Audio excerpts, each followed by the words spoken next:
My hair is so bushy today. Oh my god, what have I done?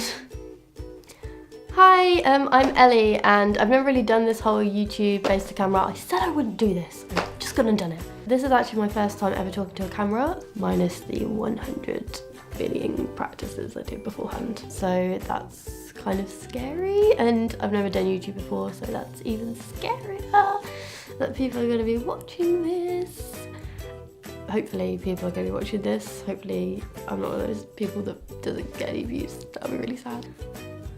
I currently own a cruelty-free and vegan beauty blog, and it's doing really well at the moment, so I kind of thought I'd dabble in YouTube and get myself out there a bit more. It might go amazing, it might go absolutely horrific, and I might have embarrassed myself for centuries, but I guess there's only one way to find out. It took a lot of kind of time and research to realise what I wanted to do for my first video, and then I actually realised when I started my blog I didn't actually do a blog post on how to shop cruelty-free. I just kind of dove. Some of these words I've had to practice so much because they are really hard to get out.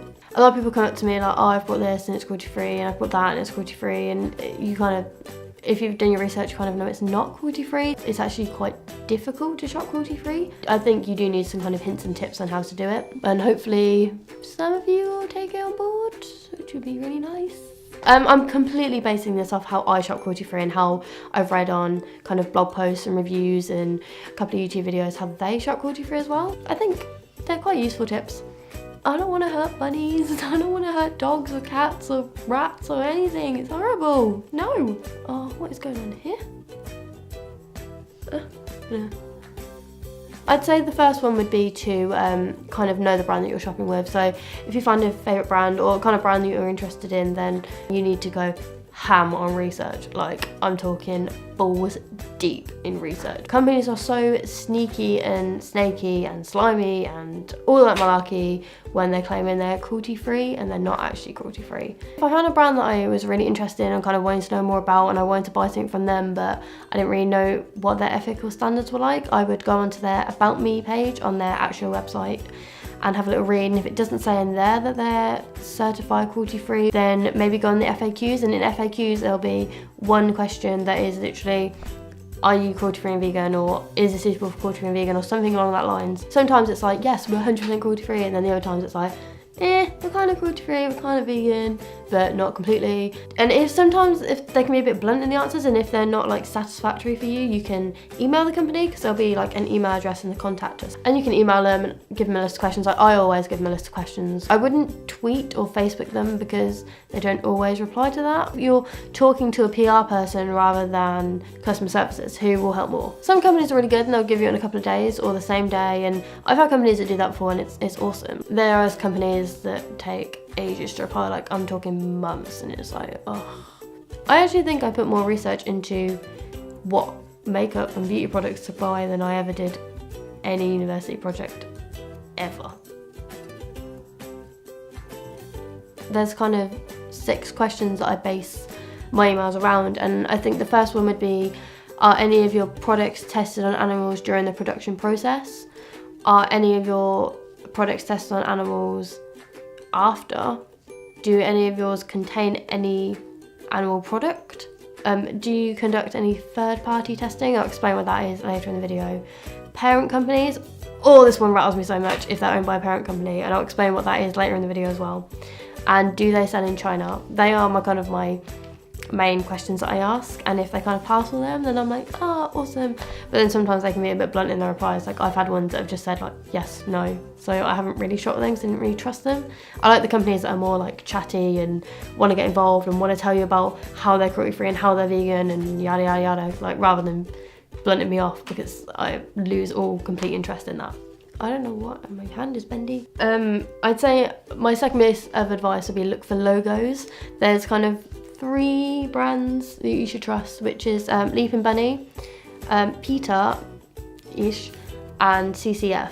My only issue with PETA is their list is incredibly long, which is a bit suspicious, but the reason it's so incredibly long is because for a company to get on the PETA certified list, all they have to do is sign an agreement or a statement that they won't test on animals and that they haven't used animals in it. That is it. They don't take in consideration third parties or parent companies. But that's why the Leaping Bunny list is a lot shorter and a lot more kind of precise than PETA, because they go into so much investigation and so many individual audits. And when a product is on that list, it is automatically like a win-win yes for me, because you know it's legit. All of Sainsbury's own brand beauty products are all Leaping Bunny certified. That is amazing. They are cheap as chips and they're so good, like they actually work. There's actually a cocoa body lotion in my drawer right now that I literally use every single day on my skin because it's so good, and literally it's such a big bottle as well, but you think that you need loads and then you use loads and you're like, oh, I only wanted it for my arms, and then you end up like caking yourself all in body lotion. It's something for probably over, I think it's literally just under or just over £1. I've had it for ages. I think I've had it for like 6 months now. I've had it for so long. It's awesome. As soon as a Leaping Bunny little logo is on something, I am completely yes for it. The third piece of advice I would give, which is to me the most annoying aspect of trying to shop cruelty-free, is parent companies. They do my nutting, because you find a brand and you're in love with it and it's cruelty-free and it's affordable and the products are long-lasting and they're like high quality. Then you do your research and then you find out, oh, they're owned by a parent company which tests on animals. I hit myself in the chin then, I already have. For example, NYX. I was obsessed with NYX. I thought all their products were incredible. Then when I actually did the research into them, they're owned by L'Oreal, one of the biggest companies known for animal testing. Why?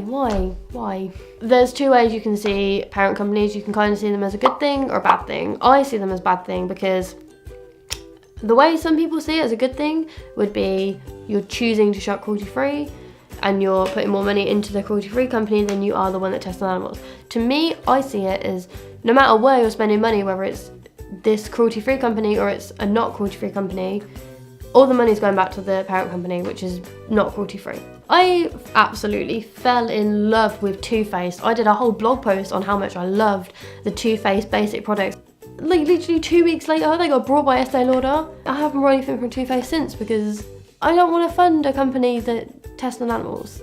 I promised myself this video wouldn't be preachy, and it's so preachy right now. I promise I'm not preachy.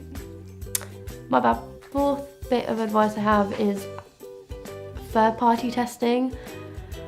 So a company will be like, oh, we don't test on animals, we are completely cruelty-free, but what they're doing in that process is they're sending their ingredients and their products off to another company to test for them, so technically they didn't test on animals. If you guys watch Pretty Little Liars, that's more snaky than Mona in Pretty Little Liars. I think the only way to find out about third-party testing is to email the company themselves, because otherwise I don't think you'll really find it anywhere that they use other companies to test their products. Also, when looking at ingredients in products, kind of give them a quick Google, because there's been times that I haven't really Googled some products, and then when I've got around to actually thinking, oh, I actually wonder what these ingredients are, one, it's either animal products. One was like sheep wool fat. I don't even know what that is, but that was in one of my lip balms once. There was one that I found that used like the inside of a calf's stomach. Like, how do you even find out that should go in a beauty product? I don't want that on my skin, never, ever. And two, usually their chemicals are found in cleaning detergents. I don't want that on my face. Kind of more, I think it's more beauty products than makeup products have more cleaning detergent chemicals in them, purely because cleaning detergents themselves need to break down molecules to get a deeper clean. So say if you've got a face scrub with one of those ingredients in, the kind of science behind it is it will break down the molecules on your skin and get a deeper clean.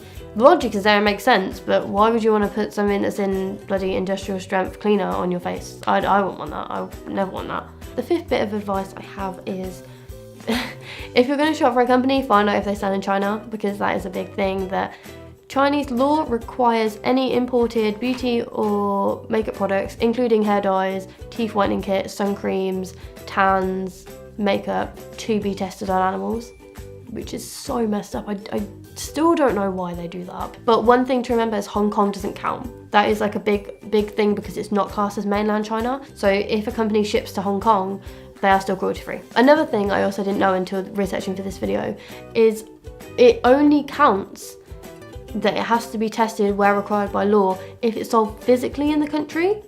Online shopping doesn't count. So there's been times that I've been pissed off at like Elf and Anastasia Beverly Hills, and because on their shipping, like where the countries they ship to, China has popped up. I've had to email them to ask, do you sell in China? And they've said no, but on their website it said yes. So I'm like, oh, what? And then obviously during my research, I found that it only counts if the product is physically sold in China, which is awesome because that means like all these brands that I was pissed off at actually aren't doing anything wrong. So that's completely my fault.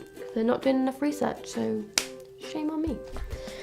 My necklace makes me look like Pinhead Larry from SpongeBob. Oh. I think this video is more for shopping cruelty-free than vegan, but to shop vegan, I think you need to know if a product is cruelty-free first and then go on the ingredients used in the product. Vegan shopping is really easy because what you just need to do is kind of make sure there's no animal product in it. There's a lot of benefits to shopping cruelty-free, and I think the products are like better quality because they've been actually tested on replicated human skin, so they actually know how to react with human skin chemicals. If you get a company that doesn't test on animals and is completely organic and natural, then there's so many benefits to it rather than negatives. There's so many benefits to it for your skin, and you know it's actually going to work. Cruelty-free products are a lot cheaper as well, and a lot of drugstores have them, which is awesome. I didn't actually realise this. I thought you just had to order a lot online and from America. There's like foundations I used to buy that weren't cruelty-free ages ago, and they were like £15. And like, I don't have money for that.